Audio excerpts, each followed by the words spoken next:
Hi, my name is Neil Anglim, and today I'm going to give you 8 different ways you can start your own online business. And the reason I'm doing this is because a lot of people sort of dream about starting their online business, but don't really know how to go about doing it or what to do it on. They're a little bit scared sometimes, of wasting time and money starting up a business online. Obviously the benefits of starting up an online business is that it's online. It means you can do it from anywhere in the world as long as you've got an internet connection. And when I set up businesses, I like to set up businesses that give you a passive income. Therefore, once it's set up, you've got systems set up, then you don't really have to tinker with it too much in order to bring in that income every day, week, or month. So the systems I'm going to discuss will, at the beginning should bring you in sort of $500, but if you put a bit of work and effort in it, you can make 500 per month. You can grow to 1,000, 2,000, 5,000, even 10,000 per month. All depends on how much work and attention you give that business. So let's kick off with the first one. So the first one is my favorite one, actually, my favorite online business, and that's affiliate marketing.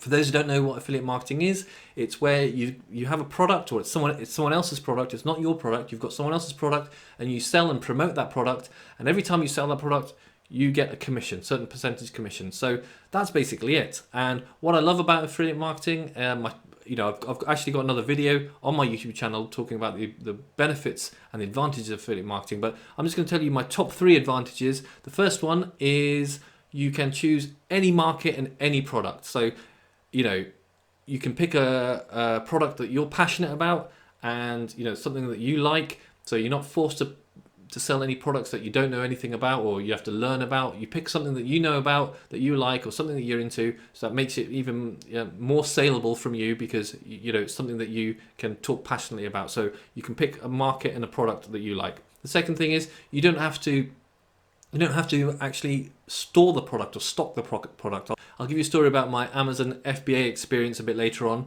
I had all this product that I didn't know what to do with. But anyway, the second advantage is that you don't have to store the product. The third biggest advantage is you don't even have to make the product. You don't have to think about the product. I mean, you do have to research the product a little bit to make sure that's what you want to sell, but you don't have to think of a product. You don't have to produce the product. You don't have to spend time and money creating the product. And that, for me, that's just brilliant because you've got these products that are already proven, and it's your job then to go out and market them. And every time you sell it, you get that commission. For those who are interested in starting their own affiliate marketing business, if you check out my description below, there's a link there where I'm giving away a free ebook to show you how to get started. You'll also sign up to my newsletter, which will give you hints and tips on how to grow your own affiliate marketing business. So check that out if you're interested. So the second way to make money online is through Google Adsense. So this works really well if you've got your own blog or your own website with a lot of traffic coming towards it. If you've seen other people's websites or blogs, you may see adverts by Google on the side or at the bottom in banners.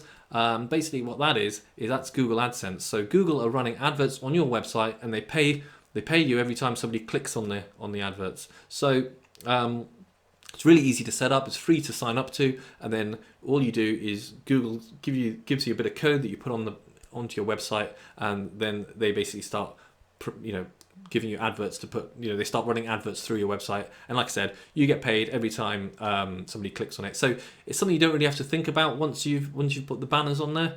You still carry on writing your content and writing your blogs. These adverts will be there, and you make your money that way. Third thing I want to talk about is creating an online course. This is something that I'm really into, so I like creating my own courses. There's lots of different courses you can create, different types of courses you can create, but you might be sitting there thinking, well, I don't know anything. How do I create a course about something I don't know anything about? If you really think about it, I'm sure there are things that you know about.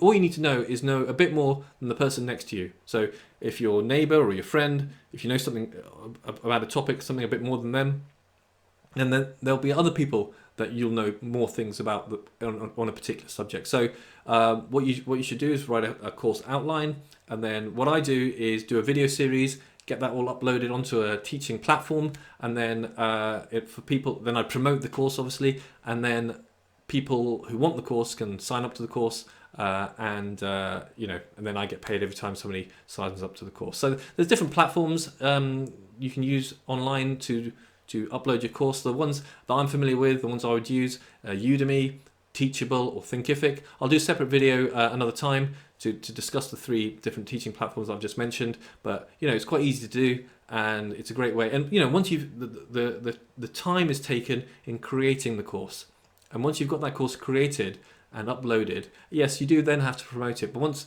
you've got your system set up and promoting the course, then it should bring you a passive income every time somebody signs up to that course. The next income stream I want to talk about, so income stream number 4, is starting your own podcast. So this isn't really a passive thing. If you've already got a podcast, great, because then you can just start monetizing it. Did I say that correctly? Monetizing it. Yeah. So anyway, if you've got your own podcast already with an audience, then you just need to start monetizing it. But if you don't have a podcast, then you can easily start one up. Again, this does take some work, and if you're going to start a podcast, it needs to be something that you're passionate about, something that's going to, you're not just going to do a few episodes and then give up or get bored and start getting a bit lazy and not producing regular content, because if you do that, then your audience won't grow. But if it's something you're passionate about and you're getting regular content out there, then your audience will grow. And then once you've had a decent sized audience, you can then start getting to discussions with sponsors and contacting sponsors to see if they'll sponsor your episodes or your podcast in general. And that's how you can monetize it. Other ways you can monetize it are, if you have products related to your podcast, like if there are products, there could be your own products that you're promoting, or if you don't want to, create your own product, then we can go back to the affiliate marketing route where you can promote other people's products and get paid a commission for it. So that's a great way of earning an extra income online. 5th way is writing a book. Again, if you have it takes a bit of work to begin with, because you need to sort of write the book, edit it, and then publish it, and then obviously promote it. But once you've written that book, you then have you then got something sustainable that you can start promoting and selling. There's never been a better time or easier time to write your own book, because you basically pick the topic that you're interested in, write the book, and then once you write it, you can publish it and then start marketing that book online. Eventually you can then get that book onto Amazon and start promoting it through Amazon. So, like I said, it's never been an easier time to write your own book. The next thing I want to talk about is selling services on Fiverr.com or Upwork or some kind of freelancing work. So if you've got a skill or basically if you've got a skill or can provide a service that other people need, then you can you can register with these websites and start promoting yourself to do that particular service. I mean, this is completely not a passive income, and it's not really something that I would be doing myself.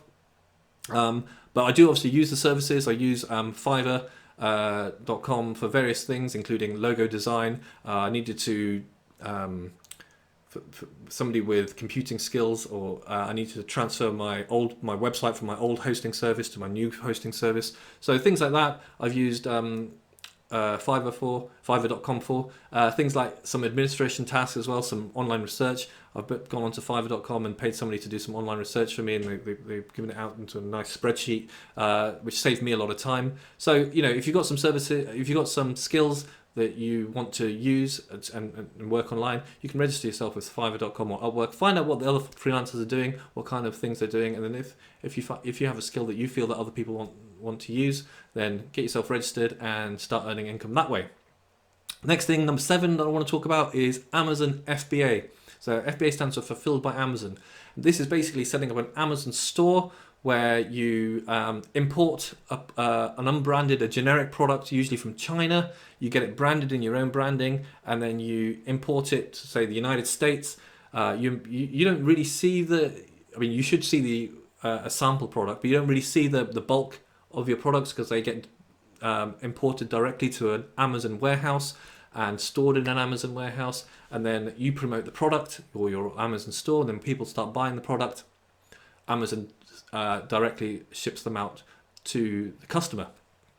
Unfortunately, as I mentioned earlier, I had a bad experience with Amazon FBA. I got into it a few years ago, and I ordered. Well, I have a medical background, so I thought, well, let's set up a sort of home medical equipment kind of thing. So my first product was actually first aid kits, and then I was going to branch out into blood pressure monitors and pulse oximeters. The things that check your check your oxygen levels and your pulse rate. So I was, I had this all planned in my head, and I was ready to go.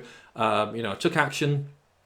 I got a sample of the first aid kit, liked it, got my branding done, got the logo done. I then ordered, I think it was 5,000 units, and I got them shipped. They were bear in mind I live in the UK, but I got them shipped to a store in the United States, well, to an Amazon warehouse in the United States. And just as it was getting to the United States, Amazon decided they weren't accepting my product. So I was kind of stuck. I was like, well, why are you accepting my product? I think what had happened is they recently had a fire in one of the warehouses, and therefore they were very strict about flammable material, and they basically declared my product as hazardous material. And when I looked into it, when I got to the bottom of it, what it was, these little alcohol wipes that come with first aid kits, they deemed that as flammable, and they wouldn't accept my kit. Even though it was a generic kit that they were already storing for other people, they just weren't accepting mine. And so I was really frustrated. There were emails going back and forth. I don't know what other people experience are with Amazon FBA sellers customer service. I understand the customer's customer service is amazing. I can't fault it. But the seller's customer service at that time, it may have changed now, really wasn't great at all. And, it was like a year of emails going back and forth. And, at some point I then decided to can it. That venture, I've decided let's just draw a line under it. I ended up giving those first aid kits to charity, which, I guess was a good thing. But anyway, and then months later, I remember receiving this email saying, actually, we will now accept your first aid kits. And, I'd moved on by then, Anyway, I kind of got sidetracked. Sorry about that. But that was my experience with Amazon FBA. I'm sure people are making money from Amazon FBA, and people have got it set up so they're earning passive income through it, and everything's set up with systems. But for me at the time, it just didn't work for me. And and then now I've opened my eyes to affiliate marketing, and obviously with affiliate marketing, I don't need to buy the product in bulk. I don't need to buy 6,000 units of product. With affiliate marketing, when somebody buys the product, the company that owns the product ships it directly out to the to the customer, and I get my affiliate commission. I don't need to. For me, I don't need to deal with storing the product or anything. For me, that's just a real benefit of affiliate marketing. Anyway, I've digressed again. What's the final thing? So number 8, the eighth online venture is dropshipping. So this is very similar to affiliate marketing. You obviously, with dropshipping, what you set up an online e-commerce store, and there's a product that you can promote. You can get it branded in your own.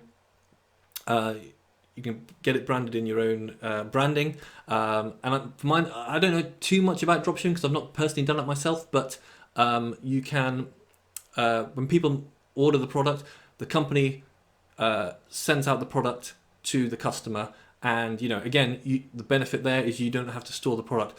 The slight difference is you have more control over the pricing of the product, and it's more of your store. The problem with that, I feel, is that there can be a lot of competition within pricing of the product, as opposed to affiliate marketing.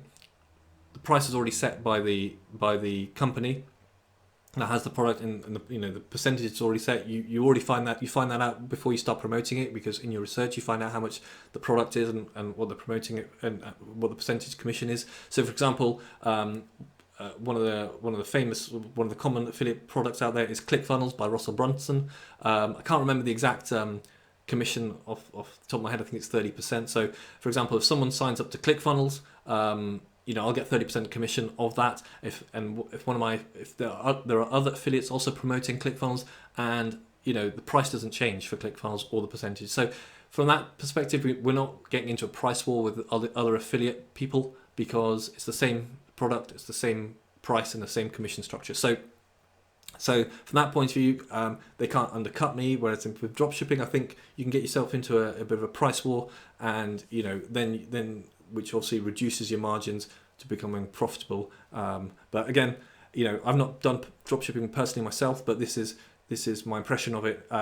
If anyone has any other views of dropshipping, feel free to comment below. I'd love to hear about it. Anyway, that ends my video today on 8 different ways to make money online.